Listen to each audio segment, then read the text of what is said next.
जहां हम आपको हर बार एक नई और सनसनीखेज अपराध कथा सुनाते हैं। अगर आप हमारे साथ इस रोमांचक सफर का हिस्सा बनना चाहते हैं तो चैनल को सब्सक्राइब जरूर करें और पास के बेल आइकन को दबाएं ताकि हमारी हर कहानी आप तक सबसे पहले पहुंचे। काम पर जाने का वक्त हो चला था, इसलिए मुर्तजा जल्दी जल्दी तैयार हो रहा था कि तभी दरवाजे पर दस्तक हुई और फिर नाम लेकर पुकारा गया।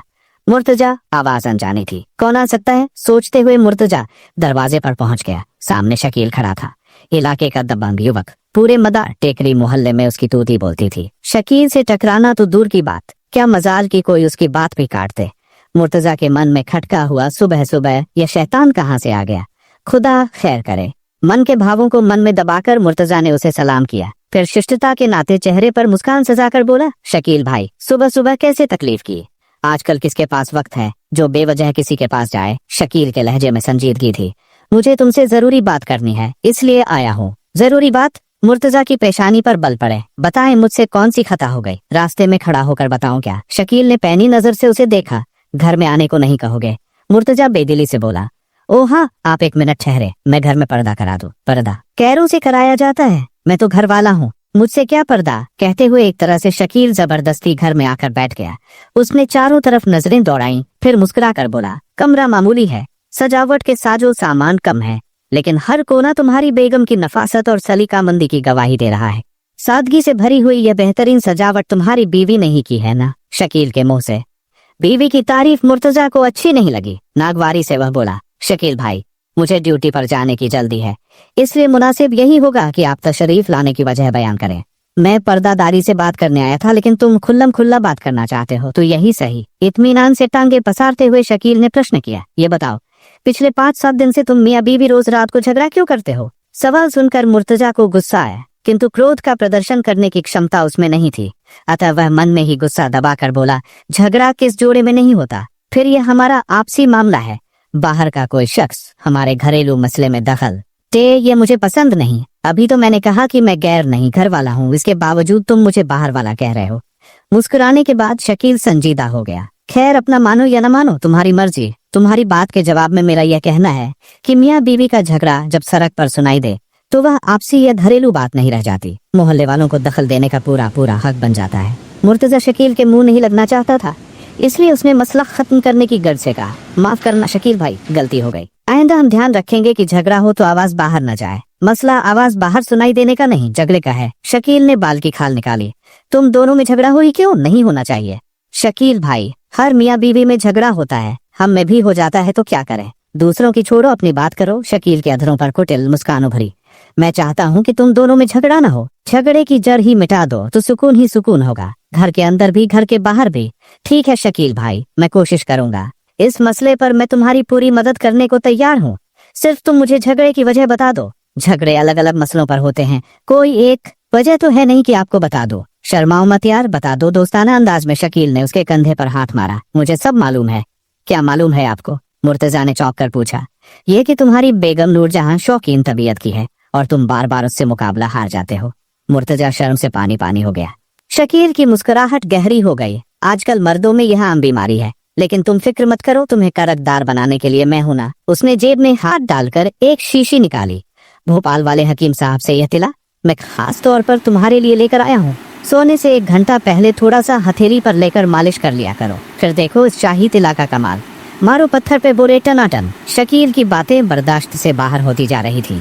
मन ही मन में तिल मिलाते हुए मुर्तजा बोला, शकील साहब मेरे ही घर में बैठकर आप मेरी बेइज्जती कर रहे हैं। नहीं मुर्तजा, मैं तुम्हें सच्चा मर्द बनाने की पेशकश कर रहा हूँ। शकील का लहजा संगीन था, ताकि जरूरत पड़ने पर तुम दूसरे के घर में कूद आओ, कोई दूसरा तुम्हारे घर में आकर मुंह न मार जाए। मुर्तजा के दिल में कांटा सा चुभा। क्या मतलब भी मुझे बताना पड़ेगा। शकील हंसा। सारी बातें मुझसे ही सुनना चाहते हो तो सुनो। बीवी तो घर में लाकर बैठा ली, पर तुम बीवी के लायक नहीं हो।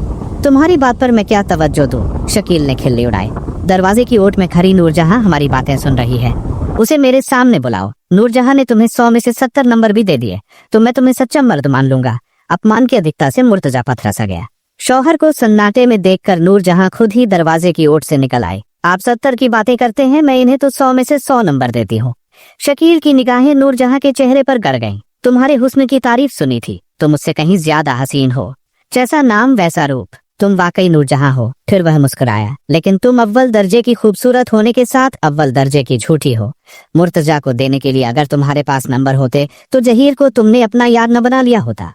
मैं ही नहीं, पूरा मोहल्ला जान गया है कि तुम दोनों के झगड़े की यही जड़ है। शकील ने नूरजहां की आंखों में झांका। क्यों नूरी, मैं गलत तो नहीं बोला? नूरजहां के पास कोई जवाब नहीं था। वह पलटी और तेजी से अंदर चली गई। शकील ठहाका लगाकर हंसा, शर्मा गई। शकील भाई, मुर्तजा का गुस्सा फट पड़ा। बहुत हो गया, अब जाइए यहाँ से। नजरें नीची करके बात कर, वरना तेरी आंखें निकाल कर अपने कुर्ते में बटन की तरह टाक लूंगा।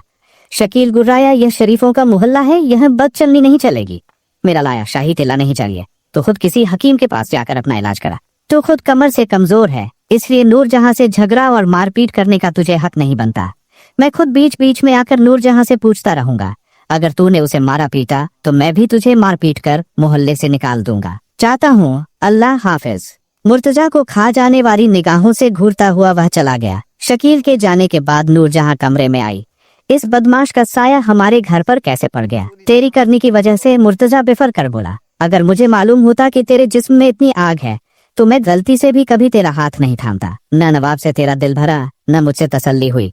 जहीर से तेरी यारी ने हम सब के लिए मुसीबत खड़ी कर दी। वह बदमाश शकील फिर आने को बोल गया। है पता नहीं क्या है उसके मन में, मैं उसे घर आने दूंगी तब न। शर्मसार सी खड़ी नूरजहां बोली, ऐसा करो, थाने जाकर उसकी रिपोर्ट कराओ। पुलिस ने शकील को पकड़कर जेल भेजा तो अखबारों में तेरी भी फोटो छप जाएगी। थोड़ी सी इज्जत बची है, उसका भी बेड़ा गर्क।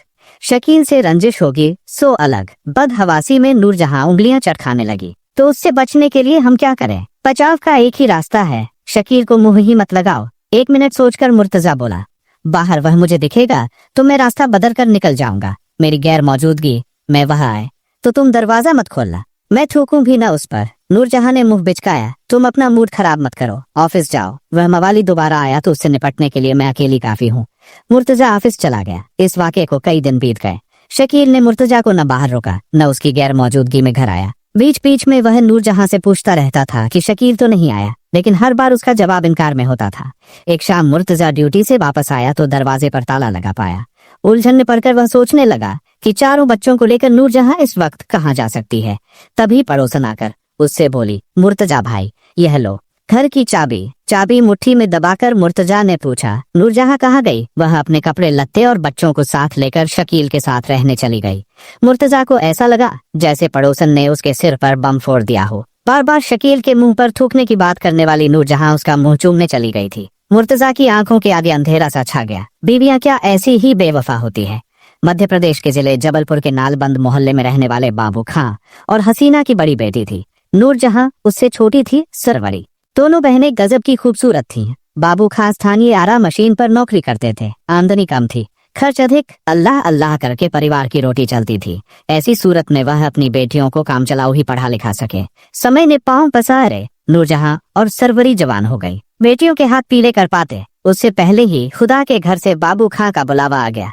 मामूली बुखार से ही उन्होंने ऐसी खाट पकड़ी कि फिर उनका जनाजा ही उठा। घर गृहस्थी के खर्च और जवान बेटियों के विवाह की सारी जिम्मेदारी हसीना के सिर पर आ गई। हसीना को सिलाई कढ़ाई बुनाई का हुनर आता था। पेट पालने के लिए उसने अपने इस हुनर को पेशा बना लिया और इसके साथ ही बेटियों का निकाह करने के प्रयास में जुट गई। नूरजहां का जैसा नाम था वैसी वह थी भी। कमर तक घने चमकीले बाल, गोरी रंगत, छरहरा बदन, दिलकश चेहरा।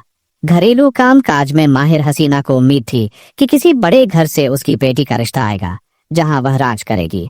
घर की चार दीवारी में रहती आई हसीना को क्या मालूम था कि वे दिन लद गए जब सिर्फ लड़कियों की खूबसूरती देखकर उनके रिश्ते हो जाया करते थे। अब तो लड़कियों की सुंदरता के साथ उनकी शिक्षा एवं परिवार का सामाजिक आर्थिक स्तर भी देखा जाता है।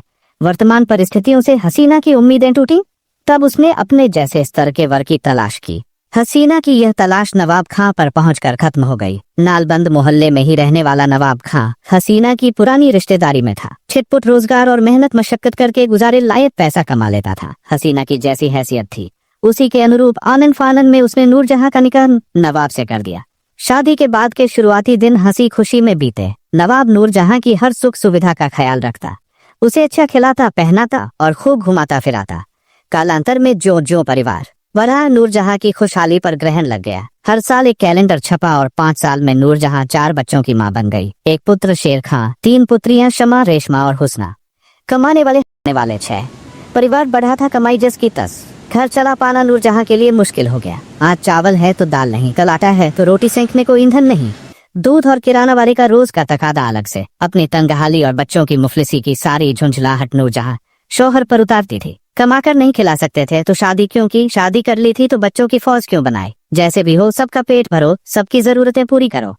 बीवी बच्चों की जरूरतें पूरी करने के लिए नवाब ने क्षमता से अधिक मेहनत मशक्कत करना शुरू कर दी तो बीमार होकर चारपाई पकड़ ली। अब उसे अफसोस होता था कि उसने इतने बच्चे क्यों पैदा किए। पहले ही घर का खर्च मुश्किल से चलता था, नवाब बीमार हुआ तो रोटी के लाले पड़ने लगे। उसकी दवा कहाँ से आती। संकट की इस घड़ी में उनकी मदद के लिए मुर्तजा फरिश्ते की तरह आगे आया। अविवाहित मुर्तजा नवाब के बचपन का दोस्त था। घर में उसका आना जाना पहले से था। देवर भाभी का रिश्ता होने के नाते वह नूरजहां से हंसी मजाक भी कर लेता था। मुसीबत के इस दौर में दूसरों की तरह उसने मुंह नहीं मोड़ा। घर खर्च के लिए वह नूरजहां को रुपए देता ही था। नवाब को एक अच्छे डॉक्टर के पास ले जाकर दवा भी दिला देता था। तकरीबन 15 दिन होने को आए, नवाब स्वस्थ नहीं हुआ तो एक दिन नूरजहां बोली, मुर्तजा भाई आज डॉक्टर से पूछो तो इन्हें दवा क्यों नहीं लग रही। शाम को ड्यूटी से आने के बाद मुर्तजा नवाब को डॉक्टर के पास ले गया। रात 9 बजे वापस लौटा तो नूरजहां को बताया, डॉक्टर ने कहा है कि नवाब की सबसे बड़ी बीमारी उसका दिमागी टेंशन है, इसीलिए न उसे नींद आती है न दवा लग रही है। डॉक्टर ने नींद की गोली दी है, रोज रात को खाने के बाद एक गोली खिला दिया करो, नवाब चैन की नींद सोएगा तो आराम मिलेगा। अपनी बात कहकर मुर्तजा जाने लगा तो नूरजहां और नवाब ने उसे रोक लिया, खाना खाकर जाना। बच्चे पहले ही खा पी कर सो चुके थे। उन तीनों ने साथ बैठकर खाना खाया। फिर नूरजहां ने नवाब को दवा के साथ नींद की गोली खिला दी। 15-20 मिनट में ही नवाब खर्राटे भरने लगा तो मुर्तजा नूरजहां से बोला, भाभी एक बात तो मैं बताना भूल गया, नवाब बहुत कमजोर हो गया है, इसलिए डॉक्टर ने भी जरा उसे परहेज करने को कहा है, तुम ख्याल रखना। बात नूरजहां के पल्ले नहीं पड़ी। उसने पूछा, कैसा परहेज। मियाँ बीवी में जैसा जिस्मानी ताल्लुक होता है। डॉक्टर ने नवाब के ठीक हो जाने तक उससे परहेज करने को कहा है। उसका तो शुरू से परहेज चल रहा है। पलके नीचे करके नूरजहां दबी जुबान से बोली, एक मैं ही हूँ जो अपने अरमानों को दबा कर निभाई जा रही हूँ, वरना तुम्हारे नवाब हैं ही किस काबिल। चरासी गर्मी पाते ही पिघल जाते हैं। मुर्तजा की आंखें आश्चर्य से फैल गईं। फिर ये 4-4 बच्चे, उपजाऊ जमीन पर बीज पड़ेगा तो फसल होगी ही। नूरजहां ने ठंडी सांस ली। अल्लाह को बच्चे देना थे सो उसने हसीन इत्तेफाक से दे दिए। मुर्तजा के दिमाग में अंधर चलने लगे, तुम इतना बड़ा दर्द सीने में छुपाए होगी, मैं सोच भी नहीं सकता था, मुझे माफ करना भाभी। नूरजहां ने पलकें उठाकर नशीली आंखों से उसे देखा। क्या तुम प्यार से मुझे नूरी नहीं कह सकते। मुर्तजा के बदन में सनसनी सी होने लगी। नूरजहां के मन की बात समझकर उसके मुंह से बेसाख्ता निकल गया, भाभी। फिर भाभी, मैंने कहा ना प्यार से नूरी बोलो। नूरजहां जैसे अपने आप में नहीं थी। मुर्तजा के नजदीक खिसक कर उसने उसका हाथ पकड़ लिया। पिछले 2 साल से मैं मन ही मन में तुम्हें प्यार करती रही हूँ। नवाब से नाउम्मीद होने के बाद मैंने तुमसे आस लगाई थी, तुमने पहल नहीं की तो बेशर्मी अख्तियार करके मुझे ही अपनी जुबान खोलनी पड़ी। उत्तेजना से मुर्तजा का बदन कांपने लगा। किसी तरह खुद को संभाल कर वह बोला, भाभी तुम मुझे गुनाह के दलदल में घसीट रही हो, तुम मुझे नूरी क्यों नहीं कह रहे हो। नूरी बोलो। अच्छा बाबा, अब मैं तुम्हें अकेले में नूरी ही पुकारा करूंगा, ऐसे नहीं। नूरजहां खुश हुई, प्यार से बोलो नूरी। मुर्तजा ने बोल दिया नूरी। सुनकर अच्छा लगा लेकिन मजा नहीं आया। वह अपने होंठ मुर्तजा के होंठों के करीब ले आई और सरगोशी जैसे अंदाज में बोली, मेरे होंठों को चूम कर बोलो नूरी। अविवाहित मुर्तजा, रात की तन्हाई भावनाओं को भड़काती हुई जवान व खूबसूरत औरत। मुर्तजा भी कामातुर हो गया। उसने पहले नूरजहां की महकती सांसें सूंघी, फिर उसके खुले हुए लब चूम कर बोला नूरी। इसके बाद उन दोनों के बीच दैहिक संबंध बन गए। संबंध बनाने के बाद एक दूसरे से लिपटे हुए वे दोनों कुछ देर सुस्ताते रहे। फिर नूरजहां मुर्तजा का मुंह चूम कर बोली, अब तक मैं सिर्फ जलती झुलसती रही थी, आज मुझे मालूम हुआ कि जिस्म की बुझी हुई आग कितनी ठंडक पहुंचाती है। मुर्तजा का भी तन मन अवर्णनीय आनंद से भरा हुआ था। एक बार पाई हुई चीज वो बार बार पाने का इच्छुक था। बोला, नूरी तुमने मेरा तन ही नहीं मन भी जीत लिया। अगर तुम चाहो तो यह ठंडक तुम्हें हमेशा मिल सकती है। चाहती तो हूँ, नूरजहां ने सवाल किया, लेकिन जब जब मन चाहे तब मुझे यह ठंडक मिलेगी कैसे। तरीका बहुत आसान है, नवाब से तलाक लेकर मुझसे शादी कर लो। मुर्तजा तुमसे शादी करना मेरी खुश नसीबी होती, लेकिन वह सुनहरा वक्त मुट्ठी से फिसल चुका है। नूरजहां के लहजे में पछतावा था। अब मैं अकेली नहीं हूँ, परछाई की तरह 4 बच्चे भी मेरे साथ हैं। नूरी, मैं सरकारी मुलाजिम हूँ। मुर्तजा के लफ्जों में मजबूती थी। 4 बच्चों के साथ तुम्हारा खर्च उठाना मेरे लिए मुश्किल नहीं होगा। नूरजहां की खुशी छुपाई नहीं छुपी, यानी मेरे साथ 4 बच्चों को भी तुम अपना नाम देने को तैयार हो। बेशक, तो फिर समझो नूरी तुम्हारी हो गई। तय हुआ कि नवाब के रोग मुक्त होने के पश्चात नूरजहां उससे तलाक ले लेगी। उसके बाद चारों बच्चों को लेकर मुर्तजा के मदार टेकरी स्थित घर में रहने आ जाएगी। सुहाग रात की उमंग, उत्सुकता और जोश फीका न हो, इसके मद्देनजर उन्होंने फैसला किया कि तब तक वे दोनों शारीरिक संबंध नहीं बनाएंगे। नूरजहां को निकट भविष्य में खुशहाली की किरण चमकती नजर आई तो उसने खुश रहना सीख लिया। नवाब की सेवा भी वह जी जान से करने लगी ताकि वह जल्दी से ठीक हो जाए और उसे मुक्ति मिले। 15-20 दिनों में नवाब स्वस्थ हो गया तो नूरजहां ने उसे अपने निर्णय से अवगत कराया। तुम्हारे संग घुट घुट कर मैं बहुत जी चुकी, अब मैं मुर्तजा के साथ घर बसाऊंगी। इसी वक्त तुम मुझे तलाक दे दो। तलाक कोई हंसी खेल तो नहीं होता, तलाक होता है तो घर के साथ साथ दिल भी उजड़ जाते हैं। पति पत्नी में कहा सुनी, तकरार हुई, नौबत मारपीट तक पहुंची। कई दिनों तक घर में क्लेश रहा, टोकता कर नवाब ने तलाक दे दिया। नूरजहां ने चारों बच्चों को साथ लिया और मुर्तजा के घर रहने चली गई। तलाक के बाद दूसरे निकाह के लिए नूरजहां को 3 माह 13 दिन की इद्दत पूरी करनी जरूरी थी। इस शरई तकाजे को किए बगैर उनका निकाह मुमकिन नहीं था। नूरजहां और मुर्तजा ने तय किया कि मियाँ बीवी की तरह वे रहना पहले दिन से शुरू कर देते हैं, निकाह इद्दत पूरी होने के बाद कर लेंगे। दोनों ने साथ रहना शुरू किया कि जल्दी ही नूरजहां को मालूम हो गया कि वह कुएं से निकलकर खाई में आ गिरी थी। मुर्तजा में नवाब से थोड़ी अधिक शक्ति तो थी, लेकिन उतनी नहीं जितनी की उसे अपेक्षा थी। उस रात को मुर्तजा का शक्ति प्रदर्शन संयोग से अंधे के हाथ बटेर लग जाने जैसा था। हफ्ता 10 दिन बीतते बीतते मुर्तजा से नूरजहां का मन खट्टा हो गया। जिस सुख और खुशी की चाह में उसने शौहर का घर छोड़ा था, वह मुर्तजा से मिल पाना मुमकिन नजर नहीं आ रहा था। लिहाजा उसने कोई नया, मजबूत और स्थायी ठौर तलाशना शुरू कर दिया।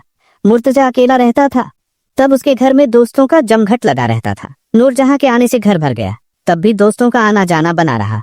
मुर्तजा के खास दोस्तों में थे मोहसिन अली, जहीर अहमद, नियाज और पप्पू करिया। जहीर रजा चौक स्थित सुब्बा राव की मजार के पास तथा नियाज घनसूराबाद में रहता था। बाकी सब मदार टेकड़ी के निवासी थे। मुर्तजा के दोस्तों में जहीर सबसे स्मार्ट और हैंडसम था, अतः नूरजहां ने उसी से आंखें लड़ा ली। 4-5 दिनों का यह नैन मटक्का बिस्तर के खेल में बदल गया। नूरजहां चाहती थी कि जहीर उसे भगा ले चले और उससे निकाह कर ले। जहीर की नजर में नूरजहां घर में बसाने की नहीं, बिस्तर पर मन बहलाने की चीज थी। लिहाजा उसने नूरजहां से स्पष्ट कह दिया कि वह उससे शादी नहीं कर सकता। जहीर शादी को भले ही तैयार न था, लेकिन देह सुख भरपूर दे रहा था। नूरजहां के लिए यही सबसे बड़ा संतोष था। जहीर पूरा दिन नूरजहां के साथ मकान में बंद रहता था। दोनों के अवैध संबंध कब तक छुपे रहते। कहीं से भनक मिलने पर एक रोज मुर्तजा जल्दी घर लौट आया और उन दोनों को आपत्तिजनक अवस्था में देख लिया। दोस्ती में दगा करने वाला जहीर तो कपड़े पहनकर भाग निकलने में सफल हो गया, पर नूरजहां भाग कर कहाँ जाती। मुर्तजा ने जमकर उसकी पिटाई कर दी। नूरजहां ने बहिया बनकर उसे ललकार दिया, तुम मेरी खुराक पूरी करो तो मैं अपनी भूख मिटाने के लिए दूसरे का मुंह क्या ताकूं। नूरजहां को तृप्त करने की मुर्तजा अपनी तरफ से कोशिश तो पूरी करता था, लेकिन कहीं न कहीं उससे चूक या कसर रह ही जाती थी।